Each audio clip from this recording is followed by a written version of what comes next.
Okay, good morning, ladies and gentlemen. Welcome to this session. Um,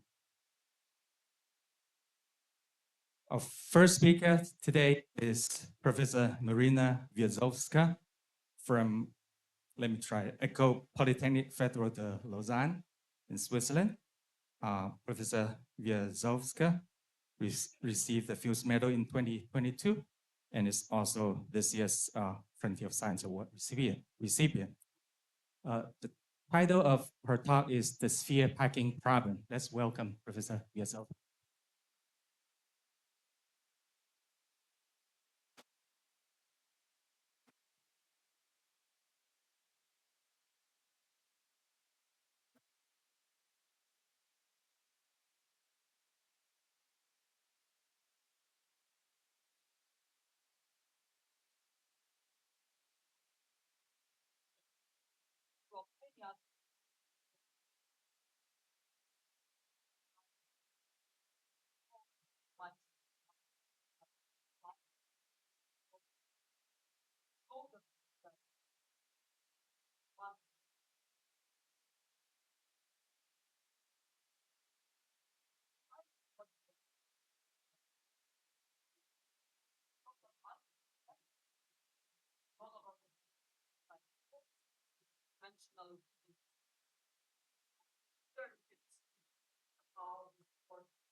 And now,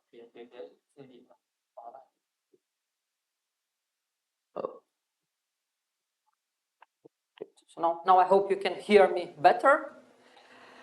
So as this is how spheres look in the first 3 dimensions. In dimension 1 is just an interval, so packing problem is trivial. In dimension 2 it's a disk, and the problem has been solved long time ago. And in dimension 3 this is the classical Kepler conjecture.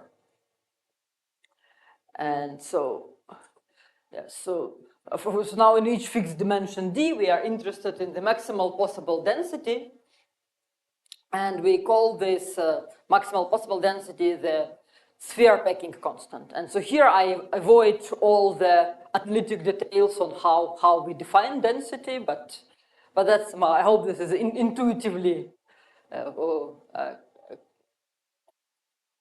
clear. And so we take somehow our configuration, and then we take big boxes and see which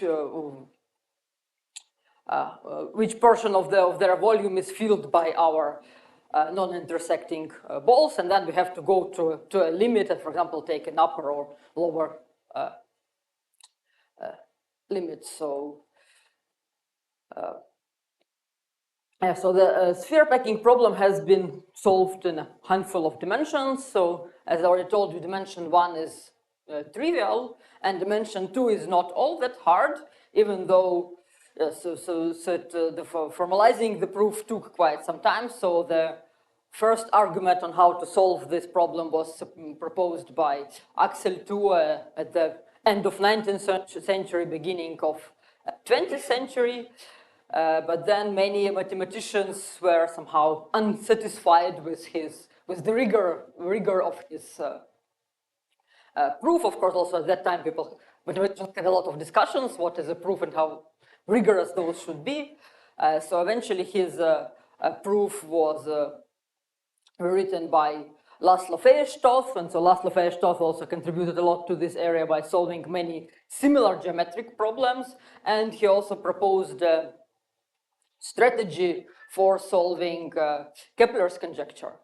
And so even though the strategy was somehow on a table, it still was computationally very hard, and nobody really knew whether it will work or not in a reasonable time. And so then there is also a bit of dramatic story around the proof of Kepler's conjecture, because there have been some announcements and then some gaps in the proofs were found. So so in 1998, Thomas Hales finally proved the Kepler's conjecture in dimension 3, and this is a beautiful result, but also quite involved. It contains a lot of computations, a lot of optimization, a lot of combinatorial computations. And so another interesting thing, it was maybe one of the first big results that were not only proven, but also formalized by in some of the math formalization, one of the math formalization languages. And so and then my contribution to the field is the solution of the sphere packing problem in dimension 8 in 2016, and then in dimension 24 together with the collaborators. So together with Henry Kohn, Abhinav Kumar, Steven Miller, and Danila Radchenko, we have also solved the sphere packing problem in dimension 24. And so now maybe let me speak about this last 2 dimensions on this list, how we have done this. So here is the main tool we used for our proof. So unlike the solution of Kepler's conjecture, it turns out that in dimensions 8 and 24, we can solve the problem by using essentially Fourier analysis. So dimensions 8 and 24, for some reason, they are extremely nice. And here we don't need this very difficult combinatorial computations. We don't need to think too deeply on how spheres combine together. We can use this rather elegant tool from Fourier analysis. So methods like this, they are, at least in this geometric optimization problems, they have a name linear programming. And so here, this method works not only for sphere packing, it works for other geometric problems. And if I'm not wrong, I think so. In this concept, it was first worked out for binary codes, but then also adapted to other geometric optimization problems. So here, the idea is like this. So we need to construct an auxiliary function. And so in the case of sphere packing in Euclidean space, we would need to produce a Schwarz function. So the function which is infinitely smooth, and also has fast decay, and all of its derivatives have fast decay. And this function needs to satisfy the following restrictions, the following inequalities. So first, there is a certain radius R0, which will depend on the density of the packings that we want to rule out. And so we want this function to be first, function itself has to be non-positive outside of a ball of radius R0. And then its Fourier transform needs to be non-negative. And we normalize our function by dilations, and so that the value of the function at 0 equals to the value of its Fourier transform at 0 equals to 1. And so you see, so here there is certain contradiction between conditions 1 and 2, because it's difficult for a function to be, on one hand, for a function to be negative, but then for its Fourier transform to be positive. So it means that we cannot take R0, which is very small. It's difficult to find functions. It becomes more and more difficult finding some functions when the R0 becomes smaller. And so whenever we can find such a function, then we can conclude that for each periodic configuration of centers of our perspective sphere packing in Euclidean space, if we know that the distance between these two centers is at least R0, then the configuration X has point density at most 1. And then, of course, this also gives us the bound on the sphere packing constant. So here maybe there are 2 steps. One of them is trivial, is how to translate this condition into a statement about a sphere packing of balls with centers at points X and radius R0 divided by 2. And then another step, which is a bit more complicated, is to see that actually when we, if we have a bound which is true for all periodic configurations, and periodic it means that they are invariant with respect to shifts in some lattice, even though this lattice can be very, like, very big, very sparse, with very big fundamental domain. So that somehow if you know the supremum of the densities over all periodic configurations, then it also will be the same as supremum over densities of all possible configurations.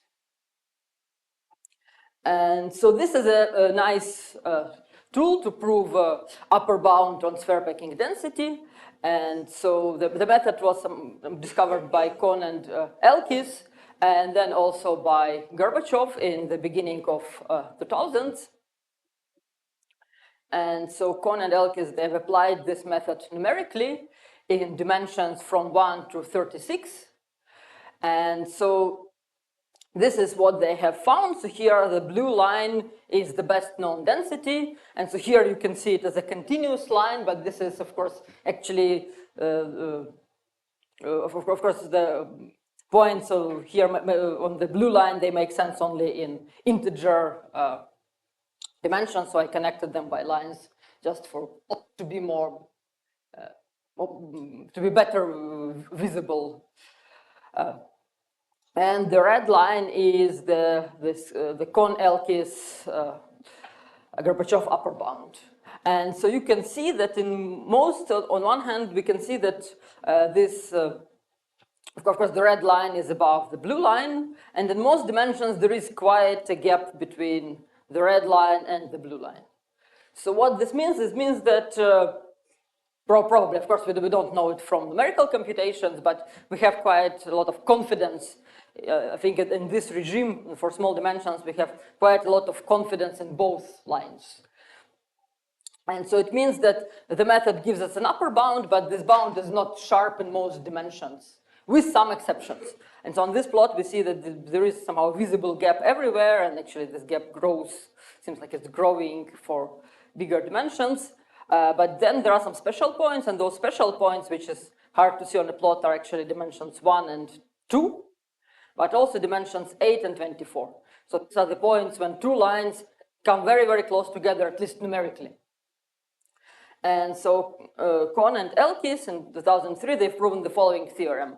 So that the sphere packing constant in dimension 8 is at most 1.0016 times the density of the E8 lattice packing. And I will introduce E8 lattice in a moment. And in dimension 24, also the upper bound is very close to the density of an actual lattice, which is the Leach lattice in dimension 24.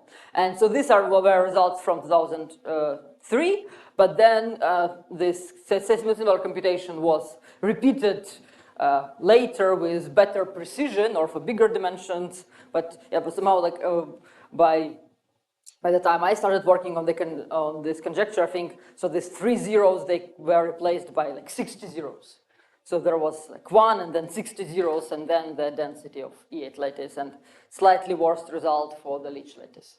And now I think, no, so like somehow experimentally is the number of zeros you can get here, it depends on how much you would like to invest into computation.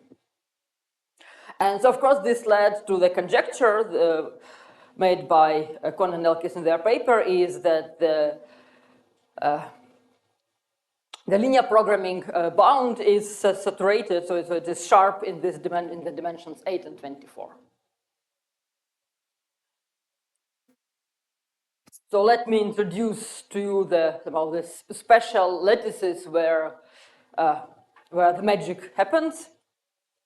So this is the E8 lattice, and I think in this Congress we have already heard about this lattice several times in several contexts. For example, in the context of representation theory or mathematical physics. So this is E8 is an important object for example, as a Lie group and Lie algebra, and then E8 is its root system.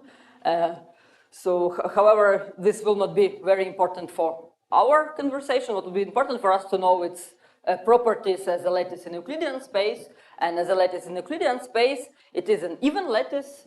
It means that the length of every vector squared is an even number, and it's also a unimodular lattice, which means that its co-volume is 1. So we have, on average, we have 1 point of our lattice per unit of volume. And so it's from, actually, when it's a classical, we know that there exists exactly one lattice like this up to isomorphisms. And so again, like from the fact that lambda 8 is even, we would know that its shortest vector is at most square root of 2, and then by direct computation we can know that it exists, that indeed it has vectors of length square root of 2, and actually it has many vectors like this. It has this 240 vectors of this length. And also those vectors, they seem to be extremely nice. For example, they form the kissing configuration in dimension 8.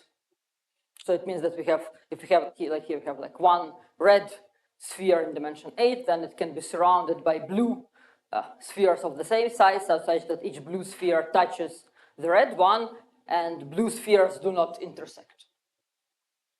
And actually this is an old, this result goes back to 1970s, and it was again proved independently by Levenstein and by Adlishka and Sloan. So they proved that this is indeed the kissing number, so you cannot, like 241 is impossible. And here the method of the proof, again, it's linear programming. And that's what we were able to prove. So I was able to prove that this also not only the shortest vectors somehow form this very nice local packing, but also globally E8 is the densest sphere packing in dimension 8. And then we also proved that working together with Kohn, Kumar, Miller, and Radchenko, we proved that E8 lattice has another nice property, which is called universal optimality. So it's somehow, maybe one can think of it as a relaxed version of the packing problem. So if we think of these points in a-dimensional space as interacting with repelling Gaussian potential, then the always E8 would be the optimal solution if you look at all configurations of the same density, of fixed density 1. And so E8 lattice is also, the Leech lattice is also a very important mathematical object. So this time it's not a root lattice, but it's also an even unimodular lattice in dimension 24. And in dimension 24, we know that we have actually 24 classes of isomorphism classes of such lattices. And of those 24 classes, there is only one where the shortest vector has length 2 and not square root of 2.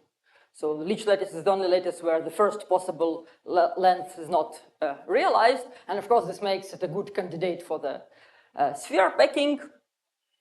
So the Leech lattice was discovered quite late, and discovery actually came from coding theory, from engineering.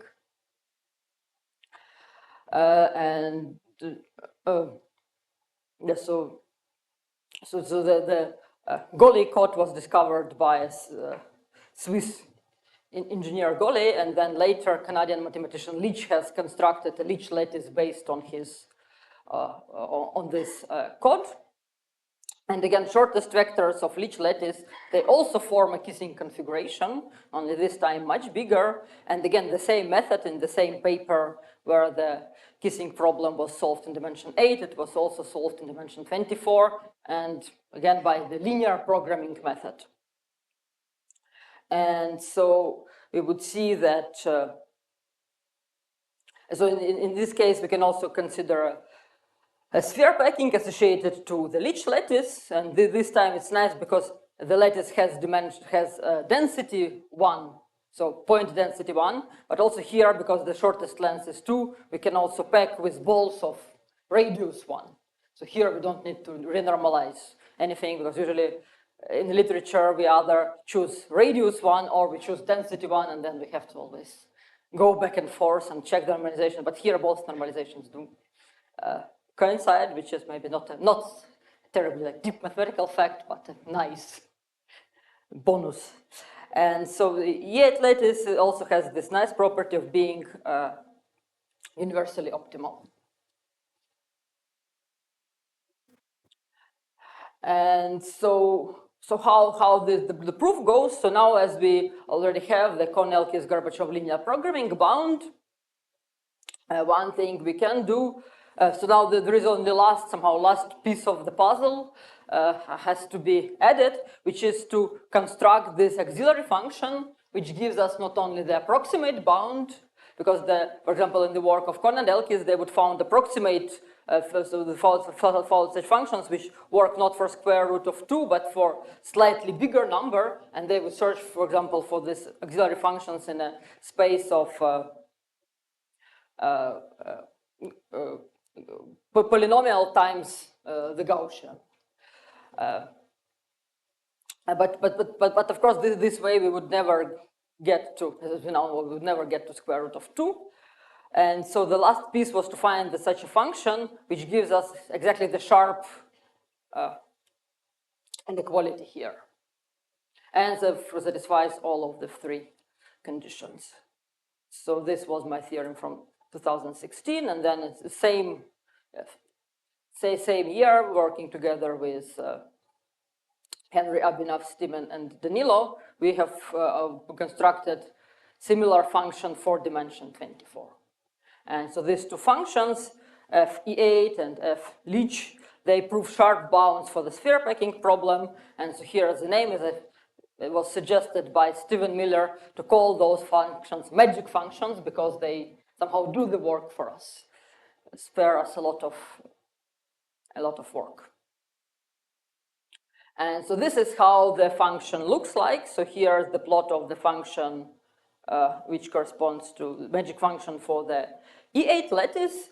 And so here it's, because this is a Schwarz function, so it decays very fast. So here I multiplied it by this, I would say, rather randomly chosen fast-growing function, so that we can just see the behavior of the function long enough. Without this factor, it would just have a bump here and then being almost 0 here. So then I would not be able to show you the nice features of the function. And you can see what the nice features of this function is that, of course, both functions do satisfy the Kohn-Elkis conditions. But then, maybe what I would like to drive your attention to is that they satisfy it, but they also have many zeros. So there are many points where somehow the condition is almost failed. So to say so. And so, of course, you can see also that the zeros of the function, double zeros of the function f and the double zeros of its Fourier transform are exactly at the lenses of the vectors of the Leach lattice. So here the lenses are squared, again, to get a more beautiful picture. And of course, this fact, these double zeros, they have, there is an explanation to this. So this is something what follows from Kohn-Elkis condition and the existence of the E8 lattice in this case. And so, okay, so now the question is how to find these functions. So first, important step is to maybe simplify our problem, and instead of searching for magic functions in the space of this functions of 8-dimensional variable, to search for functions which are radial, so where the value of the function depends only on the distance to the origin. And so why is it a good good assumption? Because if we have any function that satisfies the Kohn-Elkis condition, we can take this function and then average it over all the rotations. And the conditions of the Kohn-Elkis condition, they are invariant with respect to rotation around the origin. So if we have one function that satisfies the conditions and any of its rotations, would also satisfy the conditions. So we can just average over all the rotations, and then we obtain a radial function. Searching for a function of one variable is much easier than searching for a function of 8 variables or 24 variables. And so another clue to find the magic functions are, again, this double zeros. So first, let's see why those zeros are inevitable. And so this comes, again, from, so this can be explained from what is known complementary slackness in complex optimization. Or another way to see it is that we can have so in both cases, our optimal solutions are lattices, so we can use the Poisson summation formula and, for example, apply it to our magic function. And so then, because it satisfies the Connell-Kiss conditions, we will have such a chain of inequalities. And as we have started with one and finished with one, so that's why we see that these inequalities here, they actually have to be the equalities. And the only way they can be the equalities if all, if this condition is satisfied, if the values of f and the values of its Fourier transform are 0 for all non-zero elements of the lattice. And also, of course, here we also implicitly use the fact that our both of our optimal solutions, they're self-dual, so the lattice, E8 lattice or Leach lattice, is equal to its dual.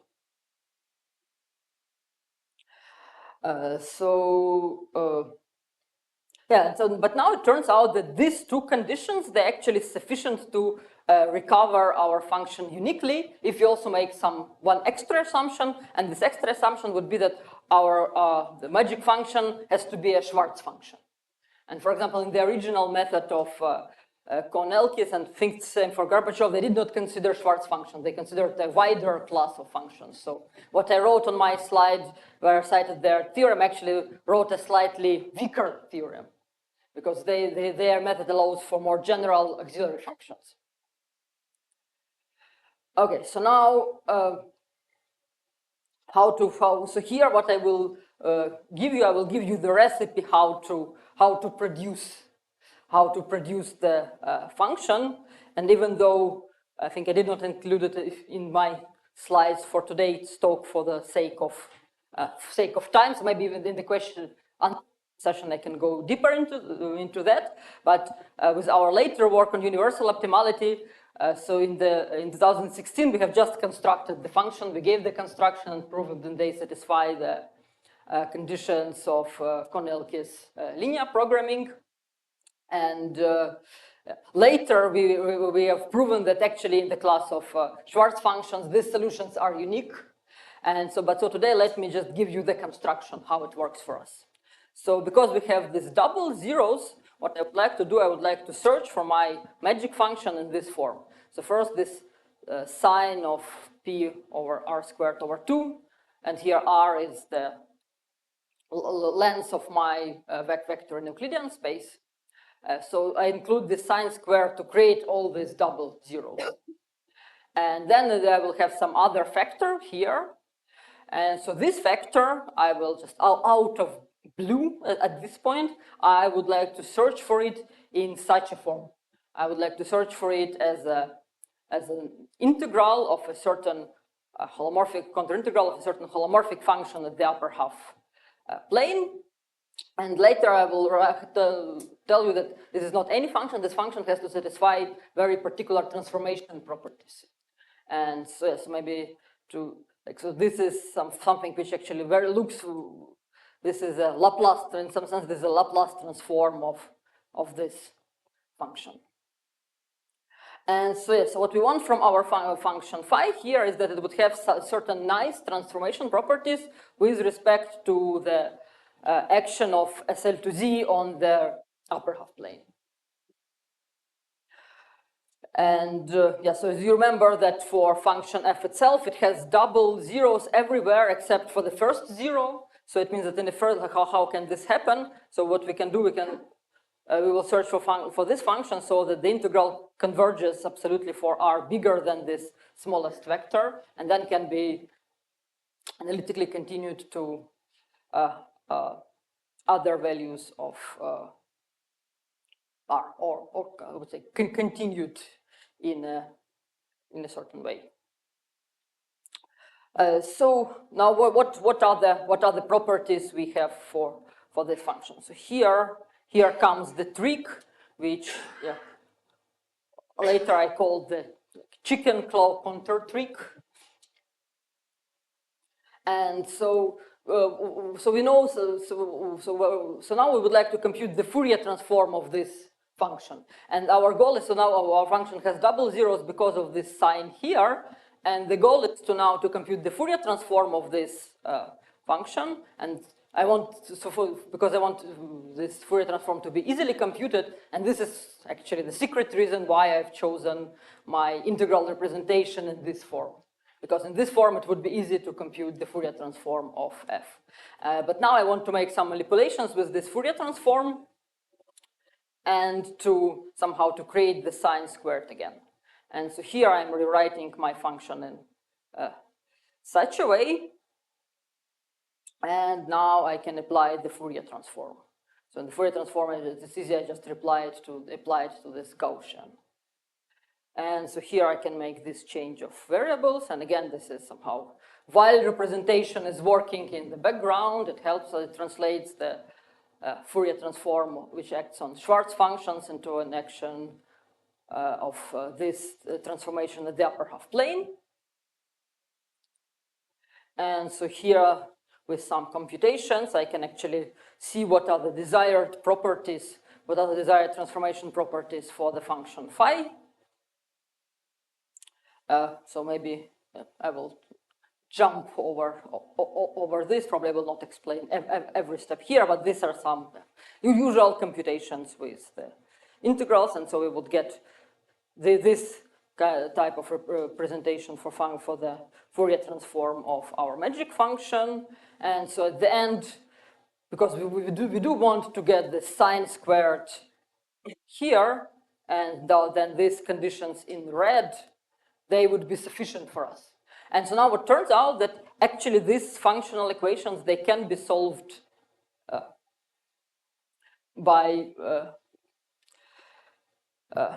can be solved explicitly, and the functions we use to solve them, they would be modular forms for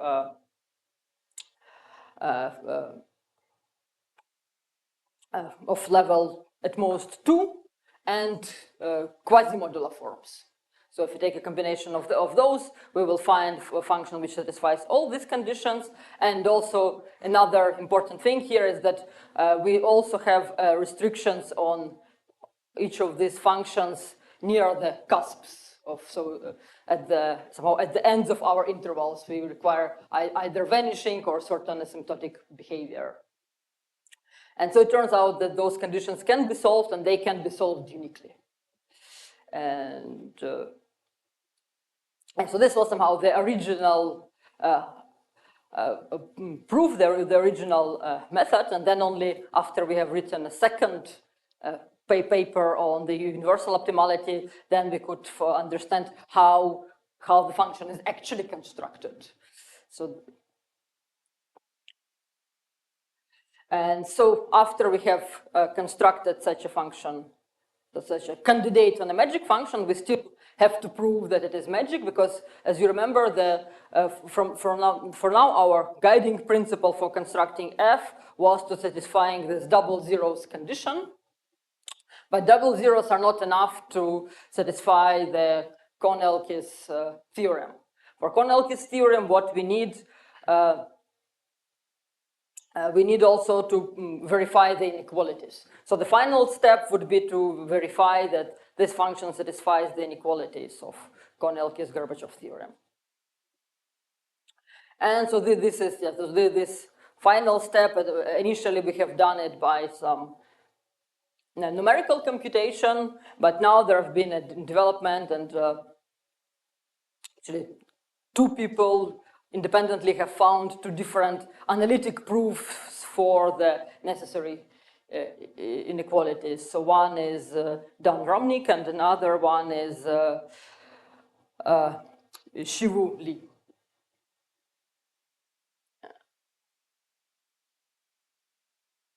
And so now let me tell you a bit more what happened after the proof of the theorem. So yeah, so one of course question that still exists from this, one can ask by looking on the graph of comparing the linear programming bound to the known densities of packing in various dimensions is, so in which cases can we hope for this linear programming bound to be sharp?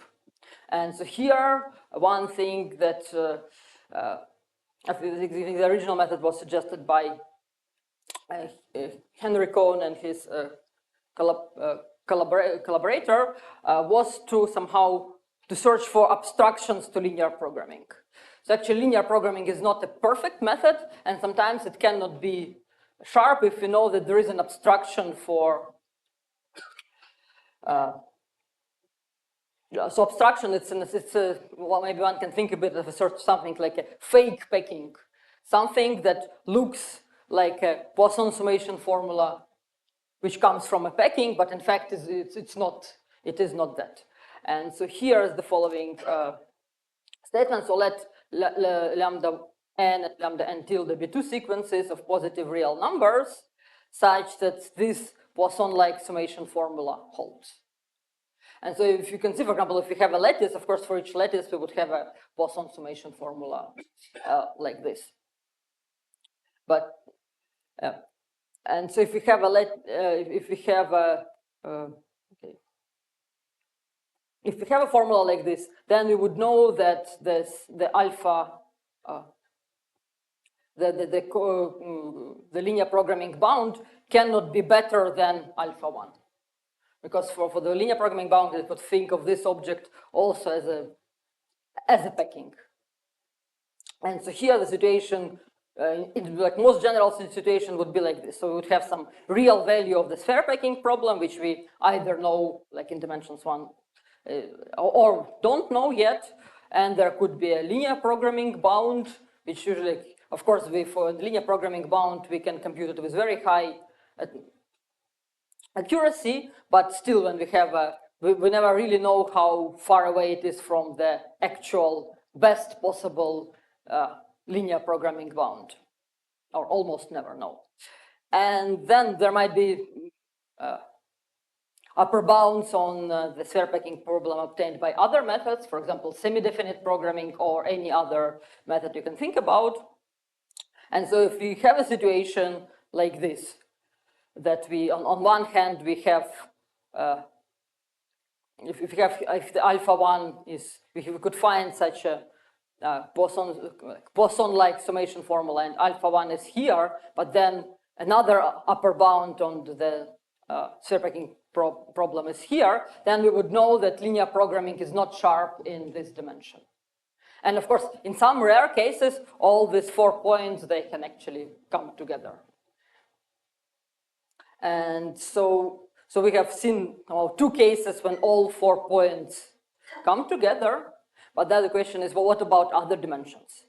And so, yeah, so for now, we know that in this, at least in these dimensions, in dimension 3, 4, 5, well, 6, 12, and 16, the sphere packing problem cannot be solved by the linear programming method.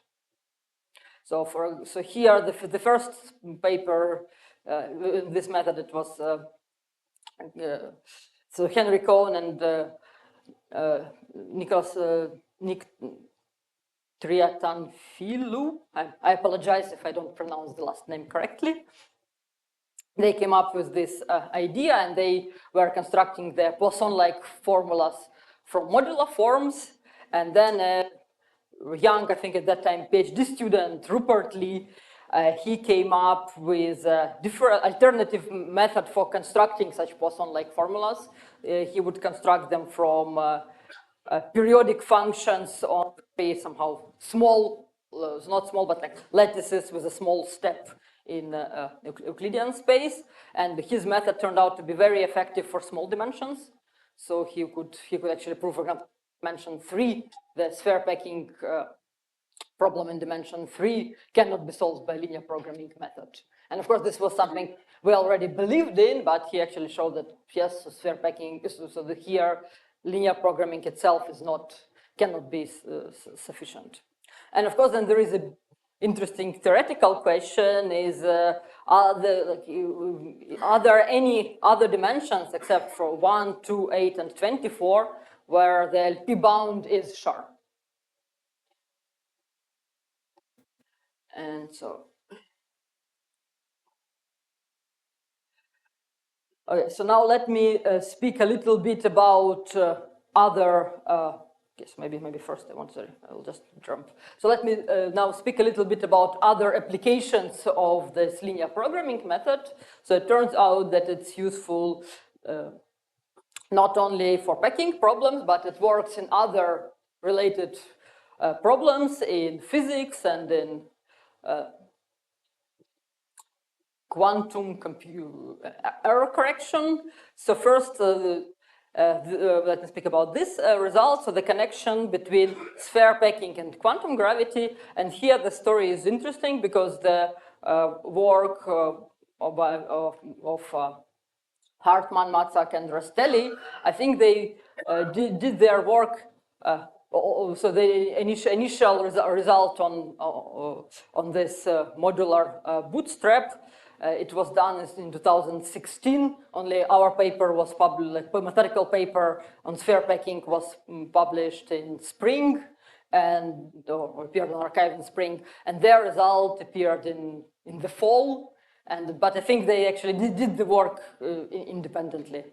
And so what they found, they used what is called the modular bootstrap for understanding the spectra of the conformal field theories. And so I do not claim that I know what are conformal field theories or could explain it here, but it is so the way I think of it, it is as a certain analog of this optimization problem. So of course, conformal field theories, they can be stated mathematically, and then so then they have certain rules that work in it, and they have a spectrum. And so the question is what this spectrum could be. And so it turns out that finding constraints for this spectrum, it becomes, in a certain sense, similar to constraining, for example, spectra of manifolds with certain conditions, or to, for example, searching for or spectra of possible lenses of vectors in lattices. And yeah, so here there is a method called modular bootstrap, which is somehow, in fact, very similar to the Kohn-Elkes-Gorbachev linear.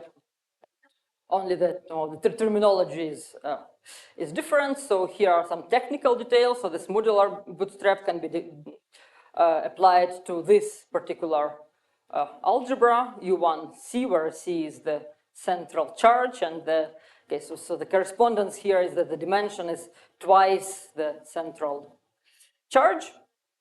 And then on the mathematical level, actually, this modular bootstrap, it becomes essentially the same as Kohn-Elkes linear programming bound, maybe with one difference is that it looks not at the it looks at the functions which are eigenvalues of the Fourier transform with eigenvalue -1. So what the physicists have done, they have found half of the magic function, so the -1 Fourier transform part of it. And then it turns out to prove the optimality of some spectra of such conformal field theories. And so here is another connection that I have recently learned about from a colleague who is now in EPFL. So this is the application of this version of quantum Kohn-Elkes bound for quantum error detecting codes. And so here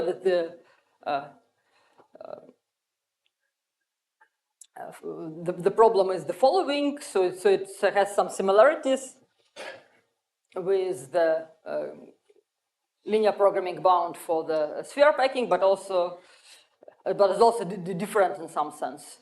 So here the idea is that we need to find again this auxiliary function, and I think here also it can be quite flexible on the class in which it lives, but Schwarz functions definitely work. And so then, but then here instead of optimizing the ratio of the function to its Fourier transform, here we are looking at the supremum of this value of the whole interval from 0 to d. And then it turns out that the magic functions which work for the sphere packings, so a certain easy modification of them also gives a bound here, which proves optimality of certain quantum error correcting codes in dimensions 8 and 24. And yeah, so together with Asghar, we plan to run a seminar next fall, and then I will probably learn what these words actually mean.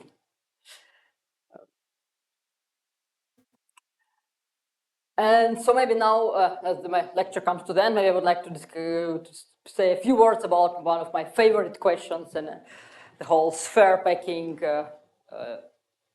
In the sphere packing problem, it is how to understand the sphere packing problem for very, very big dimensions. And so what do we already know? So we do know that the sphere packing constant, it decays exponentially as dimension goes to infinity, and the question is at which rate does it decay? And here's somehow, okay, we have a very easy lower bound, which tells us that any saturated packing has density at least 2 to the minus d. Saturated means that we have a configuration of balls such that we cannot add any more balls in there. So it's configuration such that if we add one more ball with any center, it will necessarily intersect one of the existing ones. And then it's a very easy geometric argument to say that if we have such a saturated configuration, its density has to be at least 2 to the minus d. And yeah, and then there is also an upper bound, which is a Kabatansky-Levenstein bound. And it tells us that the sphere packing constant has to decay at least like this number, so it's like 2 to this exponent. And also the upper bound is quite old by now, but no exponential improvements. There have been some improvements, but no exponential improvements since 1978. And so, but remember, maybe now let me tell a little bit more. So in this bound, it seems to be very difficult. Not much progress has been made. But let me tell you a little bit about the progress on this side, because I think this is a more story that gives me a lot of optimism. And the first, maybe just as for a moment, I would introduce some new notation, which is, let's look instead of all sphere packings, we can look only at the lattice packings. And so then we can introduce a lattice sphere packing problem as a best density of the lattice packing. And we will normalize it in this way. So we already know that 2 to the minus d is somehow with a very natural normalization. And so, let's normalize our lattice packing constant like this. And then the exact values of the lattice sphere packing constant are also known in a few dimensions. The here list is a bit bigger than for the general packing problem. So here all dimensions up to 8 are included, and also 24. And it turns out that 9 is actually a very difficult computational problem people in the field are working on, but still can somehow, even though this is the lattice packing problem in a given dimension such as 8, it would be essentially a finite, at least finite dimensional problem, but this finite dimension is still very big, and so I still have not heard that somebody cracked this 9-dimensional problem here. And so this is somehow the history on how the lower bounds on the lattice packing problem improved. And Yeah, so here you can see that comparing to this naive bound the density of the saturated packing, all the improvement. So we don't have exponential improvement here. We only have something which is polynomial or even linear in n. And so of course, so Minkowski. So here maybe it's a bit not true. So Minkowski improved this constant to 2. So for lattices, we can replace 1 by 2. And then then Rogers worked on this problem and he wrote many papers on it, but eventually could add this linear factor, d. And then for a very long time, there was improvement on the constant factor before the linear factor. So here I don't include every improvement that have happened on the constant, but maybe some ideas that I like. So there was a paper of Ball, and then an interesting idea by Stephanie Vance, who suggested to use symmetries to prove the existence of good lattice packings. And then the idea of Stephanie Vance was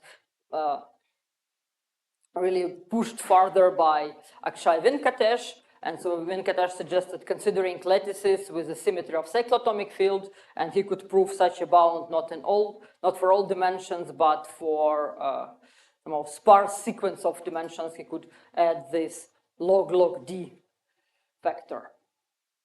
And now actually something quite unexpected happened 2 years ago when a group of combinatorists were able to improve this lower bound on the sphere packing constant by a log factor. And so their method is combinatorial. It works in any dimension, does not use any special structure. So essentially, this is somehow a statement about random packings if we analyze them very, very carefully.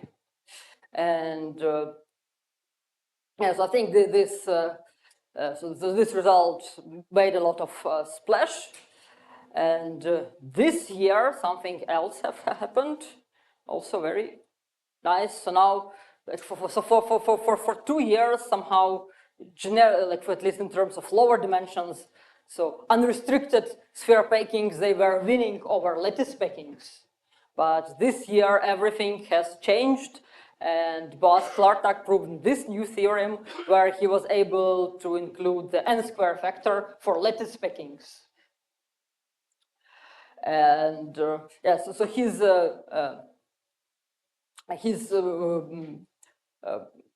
proof is also probabilistic, so it somehow only explores this the space of lattice packings in a smart way. So, and it turns out that we can get n squared here. So maybe I could just tell you that somehow the speed at which the lower bounds accelerate give me somehow hope, and that exciting things happen in our time. So maybe at this point I will finish my talk, and I'm ready to answer your questions.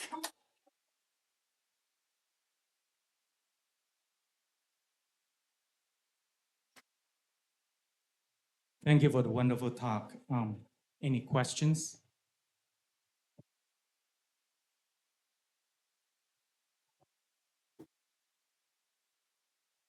Thank you very much for wonderful talk. I actually have 2 related questions. So the first is, do you believe the answer for lattice packing and not lattice packing would be different once we know there is good reason to believe the lattice packings should be always be the answer? And the second is where you think the density will go, right? Is it would be close to 2 to the minus n, or we eventually should improve exponentially? Yes, so of course I don't. It's very hard to betting on this. So I can tell you what I would find. I do believe that unrestricted packings, they should, with big dimensions, should be better than lattice packings. Just because why not? I think that we have better results for lattice packings just because we understand them much better. And also, I do hope that correct answer is like an exponential rate somewhere between Kappetanz-Levenshtein and 2 to the minus d. Somehow, I know there is a school of thought where people believe that 2 to the minus d up to something smaller, like exponentially speaking, 2 to the minus d is the correct answer. I hope that not. So I think that people who work on lower bounds believe in this, and maybe the situation is like this. Is of course like 2 to the minus d is what happens probabilistically, what like random thing or something reasonably close to a random thing is 2 to the minus d. But at the same time, I do hope that there is maybe some insane algebraic construction which gives something better.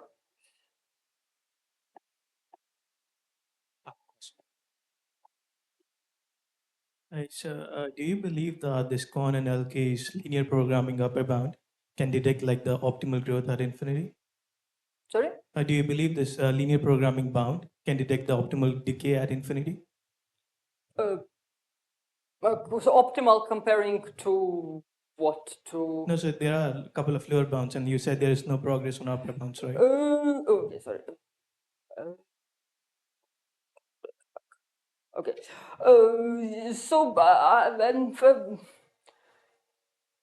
Like, as in, we know, like for large dimensions, it's very hard to use their method to get anything optimal, but maybe they Yes, detect I them.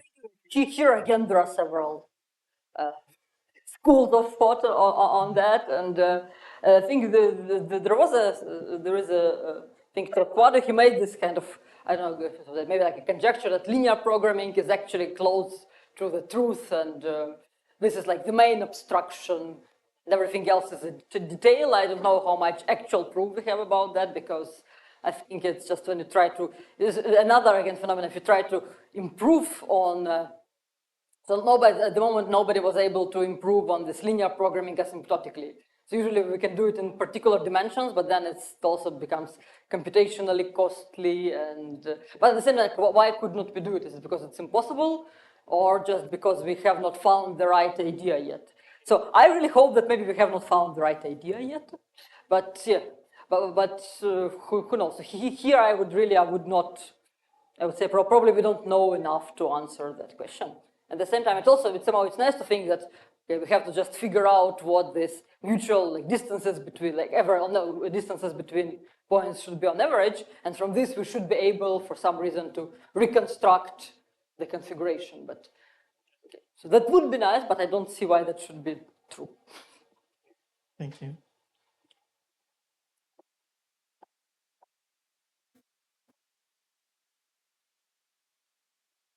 Thank you for a beautiful talk. I have a maybe naive question.